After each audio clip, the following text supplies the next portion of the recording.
ये चुनाव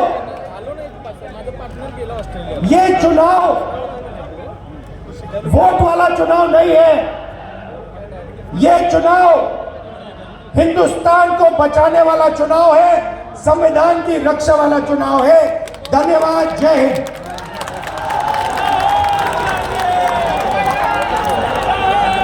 हेलो, मैं पंजाब के मुख्यमंत्री भगवंत मान जी को स्टेज पे इनवाइट करूंगा। जोरदार तालियों से स्वागत कीजिए। बहुत बहुत धन्यवाद, बहुत बहुत शुक्रिया। सबसे पहले इंडिया गठबंधन के सभी वरिष्ठ नेताओं का, सीनियर नेतागण का मैं बहुत तहेदिल से धन्यवाद करता हूं कि आज उन्होंने अरविंद केजरीवाल जी के जेल में डालने के विरोध में यहां आके हमारा हौसला बढ़ाया। एक बार मैं तालियां चाहूंगा आपकी तरफ से भी। मैं कोई स्पीच नहीं देने वाला हूं, मैं बहुत जूनियर हूं, बहुत ही सीनियर लोग बैठे हैं, लेकिन इतना मैं कहूंगा कि लोकतंत्र खतरे में है, देश का लोकतंत्र खतरे में है। इनको ये लगता है कि ऐसे हम चला लेंगे, डंडे से चला लेंगे। ये देश किसी के बाप की जागीर नहीं है। ये 140 करोड़ लोगों का देश है। ये आजादी हमें शहीद आजम भगत सिंह, राजगुरु सुखदेव, मदन लाल ढींगरा, करतार सिंह सराबा, चंद्रशेखर आजाद जैसे हजारों योद्धाओं ने अपनी जवानी में गले में फांसी के रस्से लटका के ये आजादी हमें दी है। ये इनके किसी बाप दादे की जागीर नहीं है। क्या समझते हैं ये? इसको भी अंदर कर दो, इसको भी अंदर कर दो। जो अस्पताल बनाता उसको अंदर कर दो, जो स्कूल बनाता उसको अंदर कर दो, कांग्रेस पार्टी के खाते फ्रीज कर दो, किसी के नेता फ्रीज कर दो। ऐसे जीत लोगे? हम वो पत्ते नहीं हैं, हम वो पत्ते नहीं हैं जो शाख से टूटकर गिर जाएंगे। आंधियों को कह दो अपनी औकात में रहें। समझते क्या है? अरविंद केजरीवाल को अंदर कर दो, हेमंत सोरेन को अंदर कर दो, इसके घर ईडी भेज लो, इसके घर इसकी एमपीशिप कैंसिल कर दो, इसका घर छीन लो। अरे मालिक तुम हो, इन घरों के मालिक तुम हो। इन घरों की मालिक 140 करोड़ जनता है। कोई पता नहीं किस घर में लोगों ने किसको पहुंचाना है। ये गलत फहमी में है। हुकूमत वो करते हैं जिनका दिलों पर राज होता है। यूं कहने को तो मुर्गे के सर पे भी ताज होता है। आज सुनीता जी, आज कल्पना जी बैठे हैं, सोनिया जी बैठे हैं। मैं नमस्कार करता हूं, नमन करता हूं कि इन्होंने इतने दुख झेले, इन्होंने क्या क्या नहीं देखा अपनी जिंदगी में, आंधियां तूफान झेले, लेकिन फिर भी इतने हौसले वाले बैठे हैं और आपके साथ है। आपका प्यार जो है सबसे बड़ी ऑक्सीजन आपका प्यार है। ये तालियां किसी को ऐसे नहीं मिलती। किसी को दिहाड़ी दे के मोदी मोदी करवाना बहुत ईजी है। जब कोई दिल से बोलता है ना, वो बात असर रखती है। जब दिल से बोलता है, ये देश के टुकड़े टुकड़े करना चाहते हैं, जैसे राहुल जी कह रहे हैं। ये देश को नफरत की आंधी में लेके गए हुए। ये सीएए लेके आए। मैं पार्लियामेंट में था, मैं एमपी था तब। मैंने कहा जी मुझे बोलने का मौका दीजिए। कहते नहीं जी। मैंने कहा जी 30 सेकंड। कहते जी, मैंने कहा जी 30 सेकंड। कहते 30 सेकंड में क्या बोलोगे? नहीं। मैंने कहा जी 20 सेकंड। कहते 20? मैंने कहा हाँ। स्पीकर साहब कहने लगे आपका समय शुरू होता है आपका। तो मैंने 20 सेकंड में बोला। मैंने कहा लंबे सफर को मीलों में मत बांटिए, कौम को कबीलों में मत बांटिए। एक बहता दरिया है मेरा भारत देश, इसको नदियों और झीलों में मत बांटिए। अरविंद केजरीवाल को तो गिरफ्तार कर लोगे, उसकी सोच को कैसे गिरफ्तार करोगे? जो लाखों अरविंद केजरीवाल देश में पैदा हो चुके हैं, उनको किस जेल में कैद करोगे? अरविंद केजरीवाल एक व्यक्ति नहीं है, अरविंद केजरीवाल एक सोच का नाम है। इंडिया गठजोड़ इकट्ठे हैं, सब इकट्ठे हैं। आज सभी के, मेरे ख्याल में कईयों के तो कैमरे भी कांपने लगे होंगे, ये इकट्ठे कैसे बैठ गए? ये चाहते भी हम इकट्ठे बैठे, कभी ये इधर से कभी उधर से, कोई लेकिन मैं ये कहना चाहता हूं सबको कि आओ इकट्ठे हो जाएं और इन भ्रष्टाचारियों को कह दो, भगवंत मान ने बोला था, इन भ्रष्टाचारियों को कह दो कि जितने मर्जी इकट्ठे कर लो पैसे, हीरे, मोती, मगर ख्याल इतना रहे कफन पे जेब नहीं होती। कोई पैसा साथ नहीं जाएगा। लूट लो देश को, कितना लूटना है। गरीबों की बददुआएं ना लो, गरीबों की बददुआएं ना लो। हर बात पे झूठ चल रहा है, हर बात पे जुमला चल रहा है, झूठ पे झूठ, जुमले पे जुमला। अभी जुमले बनाने वाली फैक्ट्रियां चल रही हैं। अभी आने वाले दिनों में आपके पास नए नए जुमले आएंगे, यकीन मत करना। मैंने तो पार्लियामेंट में बोल दिया था, मैंने कहा जी 15 लाख की रकम लिखता हूं तो कलम रुक जाती है। 15 लाख की रकम लिखता हूं तो कलम रुक जाती है। काले धन के बारे में सोचता हूं तो स्याही सूख जाती है। हर बात ही जुमला निकली। मोदी जी, अब तो ये भी शक है, क्या चाय बनानी आती है? मुझे लगता चाय भी नहीं बनानी आती होगी, जिस किस्म का झूठ चल रहा है। दोनों हाथ ऊपर खड़े करके 2 नारे लगा दीजिए, इनकलाब, इनकलाब, भारत माता की, वंदे, बोले सोनिहाल। बहुत बहुत धन्यवाद, बहुत बहुत। अब मैं इनवाइट करूंगा इंडियन नेशनल कांग्रेस के नेशनल प्रेसिडेंट श्री मल्लिकार्जुन खड़गे जी को कि वो अपनी बात आप लोगों के बीच में रखें। मल्लिकार्जुन खड़गे साहब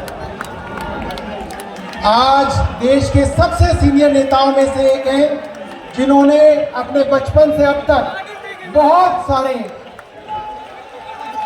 तुम चलोगे या फिर मैं चला जाऊंगा? 51 साल से इलेक्टोरल पॉलिटिक्स की इन्होंने आपके सामने है।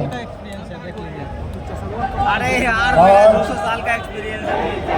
इस ऐतिहासिक रामलीला मैदान पर हो रही लोकतंत्र बचाओ रैली में पधारे आप सभी साथियों का मैं दिल से स्वागत करता हूं। लग रही है यार। और ये मंच है यूनिटी इन डाइवर्सिटी। रोज देख ही रहा हूं। हमारे एकता में, हमारे विविधता में एकता है, ये दर्शाने के लिए आज ये जो मीटिंग यहाँ पर बुलाई है, और इसके लिए मैं हमारे सभी साथियों का धन्यवाद करता हूँ। और खासकर ये जो मीटिंग है, इसका एक ही उद्देश्य है कि विपक्ष इकट्ठा होना चाहिए।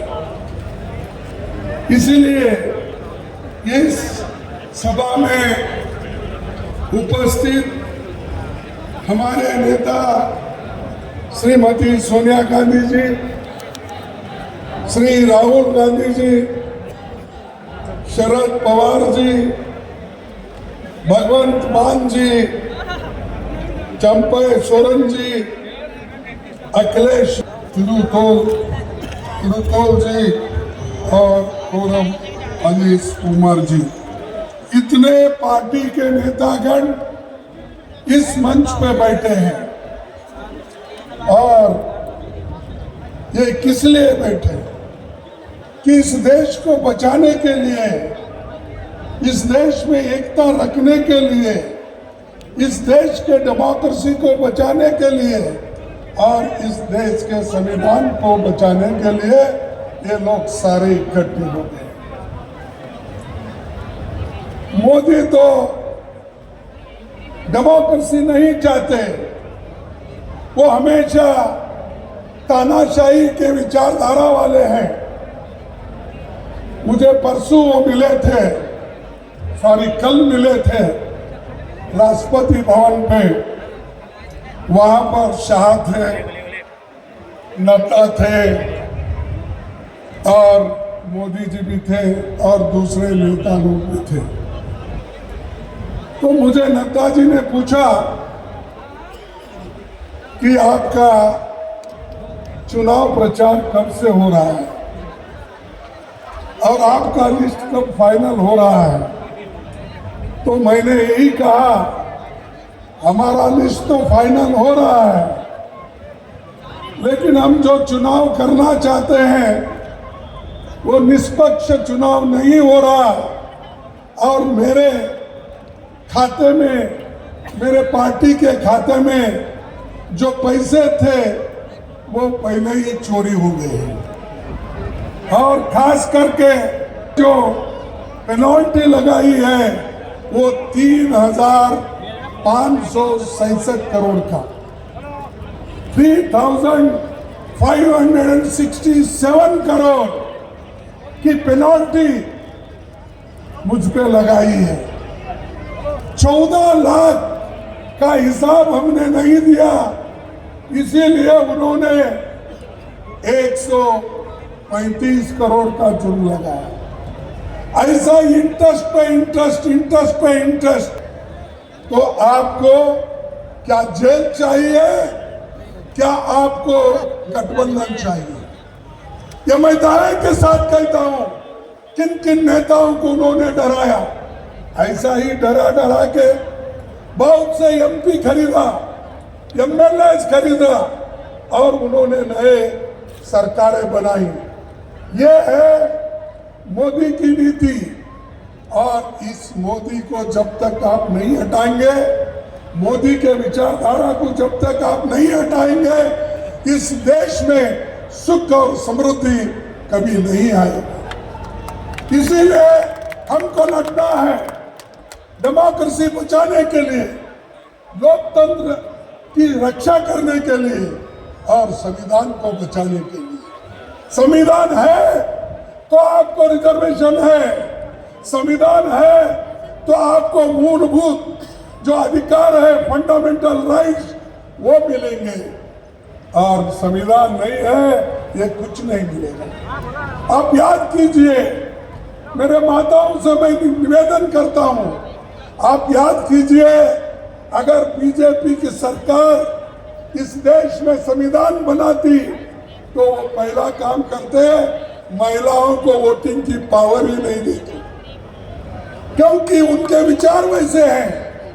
लेकिन अब क्या करते थे, अच्छी नहीं है कांग्रेस अध्यक्ष ये कहते थे, ये नौकरियों में रहते थे, चलता हुआ, लेकिन ये व्यापार करते थे खड़गे मंच से और भाषण देश दे के रहे तो लिए कभी नहीं उनका कहना लड़े। था कि मैं इसीलिए कई बार बोलता हूँ, प्रधानमंत्री इंदिरा गांधी ने अपने प्राणों का बलिदान दिया एक स्वान भी और राजीव गांधी की जगह भोगता उन्होंने नहीं जो था। है राहुल गांधी का भी नाम ले लिया। ऐसी लेकिन तरीके से हमारे इतने बड़े लोग मंच से सूली पे चले। संबोधन में शायद गलती होना हमारे लोग बड़ी गलती लड़े। की जा सकती है। तो आप डेमोक्रेसी चाहते हैं ना? अरे लोकतंत्र चाहते हैं या नहीं?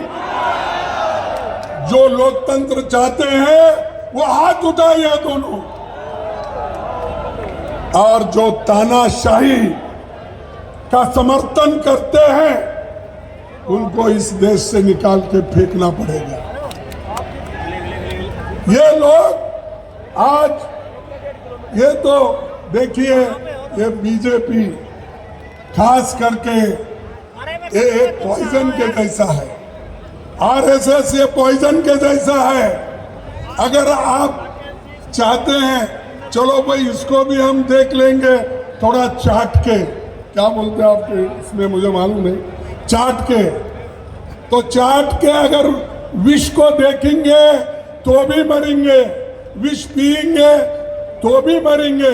तो वैसा चाट के एक बार देखने के लिए मत जाओ, और एक बार देखे हैं तो मोदी देश को खराब करता है। युवाओं को कोई नौकरी नहीं है, महंगाई बढ़ रही है। इसीलिए मैं एक बात आपके सामने रखना चाहता हूँ, और इसमें तो मशहूर हमारे जो पंजाब के चीफ मिनिस्टर गए शायद यहाँ से, ये वक्त नहीं, ये वक्त नहीं, एक मुकदमा है। ये वक्त नहीं, एक मुकदमा है। या तो गवाही दो या गूंगे हो जाओ, या गवाही दे दो या गूंगे हो जाओ, हमेशा हमेशा के लिए। ये उनका कहना है, या हमारे पास आओ, गवाही दो, या नहीं तो गूंगे हो जाओ। इसीलिए आज केजरीवाल जी को, आज हेमंत सोरेन जी को अंदर डाल दिया। क्या ऐसा गुनाह था भाई? अब बाद में भी कर सकते थे। उनको बुला के पूछताछ करने के बाद में सजा देते। इलेक्शन के वक्त नोटिफिकेशन हो रहा है, आप उनके ऊपर केस करके अंदर डालते हो। और हेमंत को भी उसी वक्त उसके ऊपर उनका यही कसूर था कि वो गठबंधन के साथ चलना चाहते थे। उनको बुलाया गया, पूछा गया, तब उन्होंने कहा मैं कांग्रेस के साथ रहूंगा, गठबंधन के साथ रहूंगा, मैं आप कितना भी मेरे ऊपर प्रेशर करो, मैं झुकने वाला नहीं है, ये हेमंत ने कहा।